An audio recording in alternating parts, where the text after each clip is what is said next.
আমি আমার শিক্ষার্থী ভাই বোনদের দৃষ্টি আকর্ষণ করে বলছি, যখন মঞ্চের শিক্ষকরা বসে থাকেন, আজকের দিনে এই দিনটার পরে হয়তো আমাদের এই শিক্ষকদের কথাগুলো আমরা শুনতে পাবো না। আজকে এই সময়টুকুন আমি জানি অনেক রোদ, মাঘ মাসের এই চড়া দুপুরে ঝাঁঝানো রোদে তোমরা কষ্ট করছো, তারপরে বলবো এইটুকুন সময় তোমরা যদি তাদেরকে সম্মান দাও, তোমরা আজকে এখান থেকে এক বস্তা বস্তা দোয়া নিয়ে যাবে। আমাদের শিক্ষকরা তোমাদের সেই ডিসিপ্লিনটাই শিখেছে এবং সেটাই তোমরা আজকে মেনটেন করবে, এটাই আশা করি। 2017-18 শিক্ষাবর্ষের দ্বাদশ শ্রেণীর আজকের এই বিদায় অনুষ্ঠানের সম্মানিত প্রধান অতিথি, অত্র কলেজের সুযোগ্য অধ্যক্ষ, আমাদের সবার শ্রদ্ধাভাজন শিক্ষক প্রফেসর মোহাম্মদ শাহজাহান আলী ইতিমধ্যে উপস্থিত হয়েছেন। সভাপতিত্ব করছেন অত্র কলেজের সুযোগ্য উপাধ্যক্ষ, আরেক শ্রদ্ধাভাজন শিক্ষক প্রফেসর ফজলুল হক স্যার। উপস্থিত আছেন সরকারি হাইস্কুল কলেজ একাদশ দ্বাদশ ভবনের সম্মানিত ইনচার্জ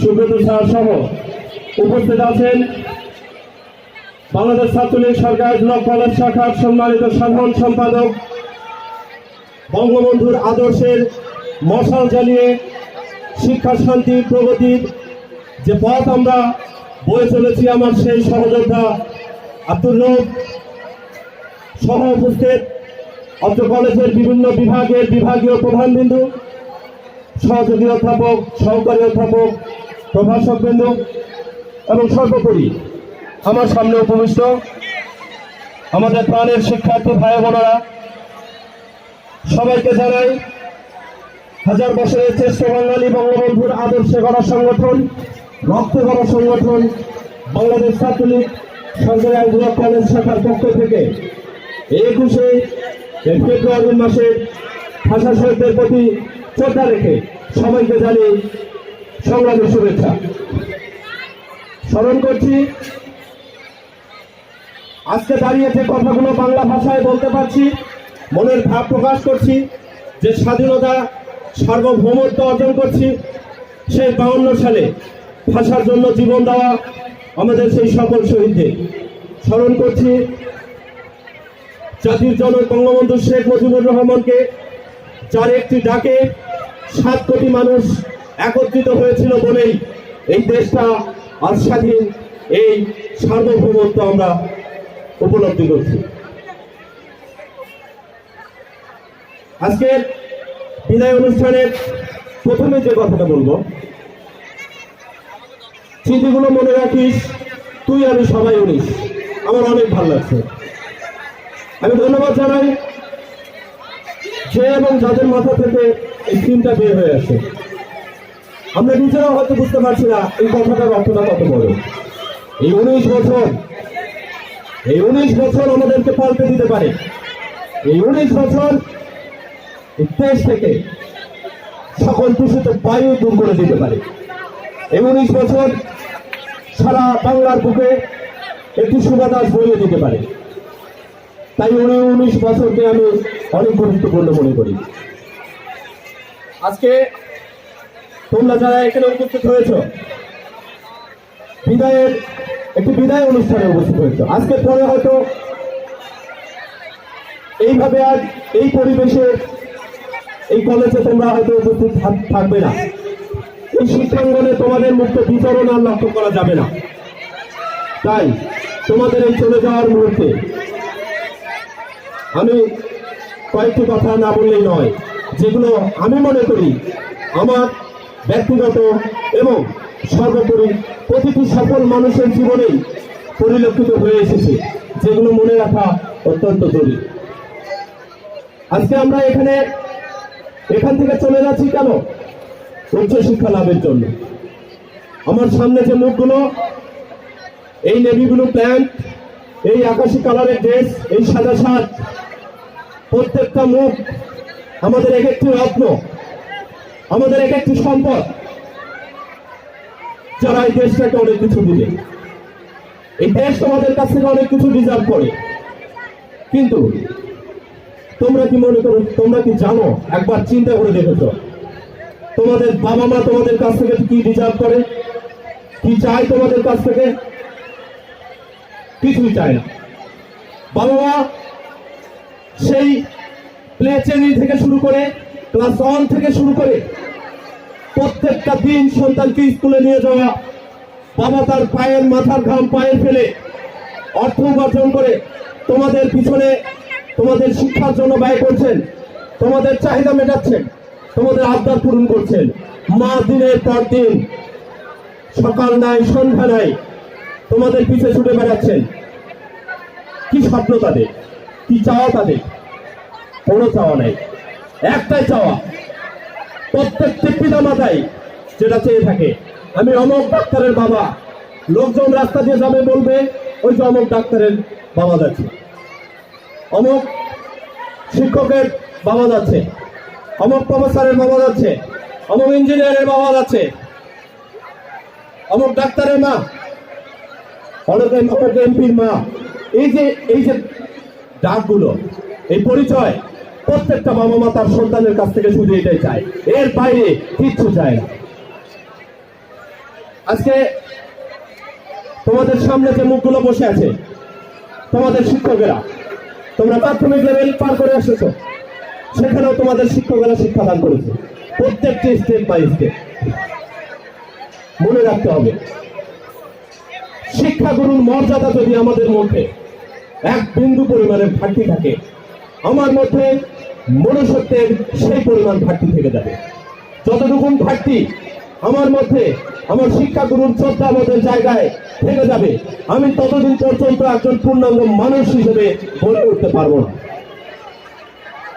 আজকে এই প্রতিষ্ঠান থেকে তোমরা পরীক্ষা দেবে, অনেক ভালো ফলাফল করবে। আমরা আজকে কলেজকে A+ এর দিক থেকে আমরা গর্ব করি, আমাদের কলেজে এত শিক্ষার্থী A+ পেয়েছে। কিন্তু আমাদের গর্ব করা উচিত, আমাদের এতগুলো শিক্ষার্থী আজকে মানুষের মতো মানুষ হয়েছে। আমাদের এই শিক্ষার্থীগুলো আজকে দেশের ভার বহন করছে। আমাদের এই শিক্ষার্থীগুলো আজকে দেশে কোন বিতর্কিত কোনো কর্মকাণ্ডের সাথে যুক্ত নয়। এগুলোর জন্য আমাদের গর্ব করা উচিত। এবং আমি ব্যক্তিগতভাবে তোমাদের জন্য এই গর্ববোধটা করি।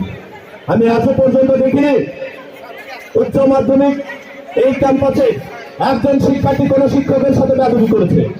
আমার সাথে তো ব্যক্তিগতভাবে আমার সংগঠনের সাথে কোনোদিনও উচ্চ মাধ্যমিক লেভেলের কোনো শিক্ষার্থীর সামনে উচিত অবস্থান তৈরি হয়নি। আমি সেই দিক থেকেও তোমাদের নিয়ে গর্ববোধ করি। আরেকটা বিষয় যেটা মনে রাখা উচিত,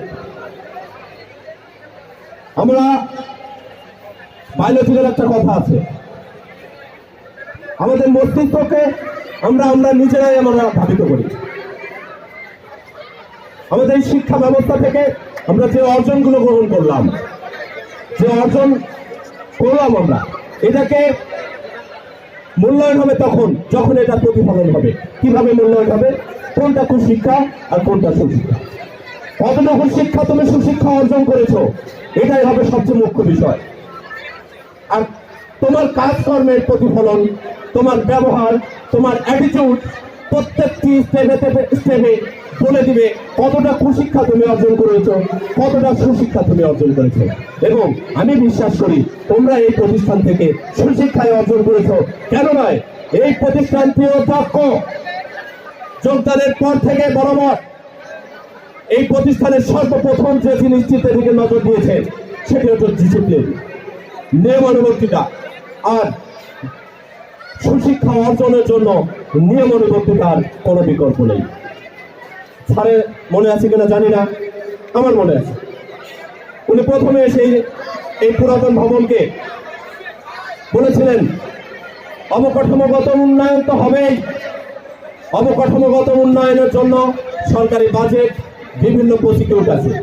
সময়ের পরিবর্তনে জননেত্রী শেখ হাসিনার হাতে যতদিন দেশ আছে এই যে এই শিক্ষা প্রতিষ্ঠানের অবকাঠামোগত উন্নয়ন হবে, কিন্তু আমরা কতটুকু সুশিক্ষা বিলিয়ে দিতে পারছি আমাদের শিক্ষার্থীদের মাঝে, এটা হচ্ছে সবচেয়ে বড় বিষয়। আজকে 1000 মুখ এখান থেকে বের হয়ে যাবে। এই 1000 মুখ আজকে একটা কুড়ির মতো ধীরে ধীরে প্রচুর পরিস্ফুটিত হবে। এই কুড়ি থেকে পাপড়িগুলো বের হয়ে আসবে, সারা বাংলা জুড়ে এই পাপড়িগুলো ছড়িয়ে যাবে। এদেশের যত দুর্গন্ধ আছে, যত দুর্বিষহ বাতাস আছে, এই তোমাদের এই পরিস্ফুটিত ফুলের সুবাতাস এদেশের থেকে সেই দূষিত বাতাসটাকে দূর করে দিবে, এই বিশ্বাসটা ধারণ করেছিলেন সেই ব্যক্তি। আরেকটা বিষয় যেটা না বললেই নয়, আজকে আমরা এখানে দাঁড়িয়ে কথা বলতে পারছি, রাস্তায় নিরাপদে চলাফেরা করতে পারছি, কেন? এদেশের 30 লক্ষ শহীদ, 2 লক্ষ মা বোনের ইজ্জত, 17 লক্ষ ছাত্রলীগের তরুণ প্রাণ জীবন দিয়ে এদেশের স্বাধীনতা এনে দিয়েছিল, সার্বভৌমত্ব এনে দিয়েছিল। যে দেশে আজকে আমার বিচরণ ক্ষেত্র, সেই দেশটা কাদের জন্য এসেছে? আমাদের অন্তরের ভিতরে এই মাউথপিস ধরে সারাদিন যদি মুক্তিযুদ্ধ মুক্তিযুদ্ধ মুক্তিযুদ্ধ নিয়ে চিল্লাই, তাতে প্রমাণ হয় না যে আমি আমার দেশের শহীদদের প্রতি শ্রদ্ধা নিবেদন করছি। যতদিন না এই অন্তরের মধ্যে মুক্তিযুদ্ধ প্রবেশ না করবে, যতদিন না এই অন্তরের মধ্যে অসাম্প্রদায়িক চেতনা প্রবেশ না করবে, যতদিন না এই হৃদয়ের মধ্যে বঙ্গবন্ধু প্রবেশ না করবে, বঙ্গবন্ধুর আদর্শ প্রবেশ না করবে, যতদিন এই বাংলাদেশের কোনো একটি মানুষ, কোনো একটি সন্তান এদেশের স্বাধীন সার্বভৌমত্বের সঠিক ব্যবহার করতে পারবে না। আমি বিশ্বাস করি আজকে আমাদের এই প্রজন্ম মুক্তিযুদ্ধের চেতনায় বিশ্বাসী হবে। আজকের এই প্রজন্ম স্বীকার করবে 30 লক্ষ শহীদ জীবন দিয়ে যে দেশের স্বাধীনতা অর্জন করেছে, সেই দেশের স্বাধীনতা আমরা অক্ষুণ্ণ রাখবো। স্বাধীনতা অর্জন করা যত সহজ, রক্ষা করা কঠিন। এই চ্যালেঞ্জটা আজকে এই 19 বছরের এই তরুণদের সামনে। আজকে আমার সামনে যারা বসে আছো এই প্রজন্মের কাছে আমি শুধু একটু তোমাদের কাছে জানতে চাই, আমরা 30 লক্ষ শহীদকে স্মরণ করি। 30 লক্ষ শহীদ আমাদের এদেশের জন্য জীবন দিয়েছে কিনা সবাই হাত তুলে স্বীকার করবে, করে কিনা? আমরা মুক্তিযুদ্ধের চেতনায় বিশ্বাসী। এদেশের স্বাধীনতার জন্য বঙ্গবন্ধুর একটি ডাকে 7 কোটি মানুষ সাড়া দিয়েছিল। আমরা বঙ্গবন্ধুর আদর্শকে স্বীকার করি। আমাদের প্রজন্ম স্যার, এটাই আমাদের প্রজন্ম। এই প্রজন্ম, এই আজিজুলিয়ান, এই 1000 আজিজুলিয়ান বাংলাদেশের প্রত্যেকটি কোনায় কোনায় যেদিন ছড়িয়ে যাবে, এই দেশের চেহারা বদলে যাবে সেদিন, এই দেশের আদর্শ বদলে যাবে, এই দেশের গতিধারা বদলে যাবে। আজকে তোমরা হয়তো এই প্রতিষ্ঠানে মাত্র 2টা বছরের জন্য এই ইন্টারমিডিয়েটের এই ক্যাম্পাসে ছিলেন। আমরা যারা অনার্সে পড়ার সুযোগ পেয়েছি, তারা যখন সেশন জট ছিল তখন 6, 7, 8 বছর লেগে যেত। পরবর্তীতে জননেত্রী শেখ হাসিনা হাত ধরে আজকে সেশন জটটা নেয়। আজকে প্রত্যেকটি শিক্ষার্থী আমরা 4 বছরে অনার্স করে বেরিয়ে যাচ্ছি, 5 বছরে মাস্টার্স করে বেরিয়ে যাচ্ছি। এই 5 বছর সময় একজন শিক্ষার্থীর সাথে এই আজিজুল হক কলেজের প্রত্যেকটি শিক্ষকের সম্পর্কটি কেমন হওয়া উচিত, কতটা বন্ধুত্বপূর্ণ হওয়া উচিত, কতটা ম্যানারেবল হওয়া উচিত, আমি আমার নিজের পরিচয় দিচ্ছি না। তবে বাংলাদেশ ছাত্রলীগ সরকার আজিজুল কলেজের ইতিহাসে আমি সভাপতি বুলবুল, রোড সেক্রেটারি উদাহরণ সৃষ্টি করে গেছি। কখনো কোনো শিক্ষকের সাথে আমাদের দুর্ব্যবহার হয়নি। আমরা প্রমাণ করে গেছি, তোমাদের দেখিয়ে দিয়ে গেছি শিক্ষকদের সাথে কিভাবে বন্ধুত্বপূর্ণ সম্পর্ক গড়ে তুলতে হয়। তেমনি আমাদের শিক্ষকরাও আমাদের সেভাবেই কোঅপারেট করেছেন। আমরা যত কাছে আসতে চেয়েছি তারা আমাদেরকে ততটা কাছে নিয়ে আসছে। তারা দেখেছেন তোমরা আমাদেরকে ভয় পেও না, আমরা তোমাদের জন্য এখানে এসেছি। আমি আর বেশি কথা বাড়াবো না, সর্বশেষে একটু কথা বলবো। এই 2004 সালে যখন আমি এই পুরাতন ভবনের ক্যাম্পাসটাকে দেখেছি, তোমরা তখন অনেক ছোট। এই ক্যাম্পাসের মধ্যে ককটেল বিস্ফোরণ হয়েছে, এই ক্যাম্পাসের মধ্যে অস্ত্রের ঝনঝনানি হয়েছে, এই ক্যাম্পাসের মধ্যে ককটেলের বোমা হামলা হয়েছে, কিন্তু এই ক্যাম্পাসে সারা বাংলাদেশের মধ্যে জিপে অর্জনে প্রথমে স্থান অধিকার করছে। এটাও সত্য। কিভাবে সম্ভব? হ্যাঁ, সম্ভব। তোমরা হয়তো জানো না, তোমরা আজ করতে পারোনি কখনো। আমি এবং আমার সেক্রেটারি আমরা মিলে তোমাদেরকে সন্তানের মতো আগলে রেখেছিলাম। কোন দূষিত বাতাস, কোন অপশক্তি, কোন চক্ষু রাঙানি যেন এই পুরাতন ভবনের ক্যাম্পাসে তোমাদের উপরে না পড়ে, সেজন্য আমরা তোমাদেরকে পাখির মতো আগলে রেখেছিলাম। কখনো মিছিল মিটিং করতে দেয়নি, পুরাতন ভবনে কখনো কমিটি দেয়নি, কেন্দ্র থেকে চাপ দিয়েছে, তারপরেও দেয়নি। কেন দেয়নি? তোমাদের শিক্ষায় যেন কোনো ব্যাঘাত না ঘটে। তোমাদের এই জায়গাটা আজকে যে জায়গায় দাঁড়িয়ে আছো, এই 19 বছর এমন একটি জায়গা, প্রচন্ড একটা ঝাঁকুনি দেওয়ার সময়, প্রচন্ড একটি কম্পন তোলার সময়, যে কম্পন তোমরা তুলেছ, এর আগে প্রমাণ দিয়েছ। কোটা আন্দোলন বলো, নিরাপদ সড়ক আন্দোলন বলো, বিভিন্ন আন্দোলন, ভাষা আন্দোলন, ৬৬ দফা শিক্ষা অধিকার আন্দোলন, প্রত্যেকটি আন্দোলনে এই 19 বছর গুলোই হাত তুলে, কদম তুলে মিছিলের সামনে দাঁড়িয়েছে। আমি সেজন্যই বলবো, কম্পন তোলো, তোমাদের হৃদয়ের কম্পন তুলে এই দেশটাকে এমন ঝাঁকি দাও যে ঝাঁকিতে এদেশের সকল অপশক্তি দূর হয়, এই দেশটা সত্যিকারের বঙ্গবন্ধুর সোনার বাংলায় রূপান্তরিত হয়। আমি সেই স্বপ্নটাই তোমাদের কাছ থেকে দেখতে চাই। কিন্তু মনে রাখতে হবে, পরাজিত সেই শক্তিগুলো আজও এই দেশে বাসা বেঁধে আছে। তোমাদেরকে বারবার ভুল পথে ধাবিত করবে, তোমাদেরকে বারবার লোভ দেখাবে, লালসা দেখাবে, যেখানে একটু চটলা দেখবে তোমাদের মধ্যে বিশৃঙ্খলা ছড়িয়ে দেওয়ার চেষ্টা করবে। এই সচেতনতা বোধ তোমাদের মধ্যে সবসময়ের জন্য রাখতে হবে, এই কথাটা আজকে বলে গেলাম। এই সচেতনতা বোধ যদি না থাকে, এই দেশের জন্য তোমরা কিছু করতে পারবো না। একটা সময় নিজের ভুল বুঝতে পারবা, কিন্তু তখন আর কিছু করার থাকবে না। আমি সর্বশেষে একটি কথাই বলতে চাই, তোমরা চলে যাচ্ছ না। আজকে এখান থেকে তোমরা কি নিয়ে যাচ্ছ?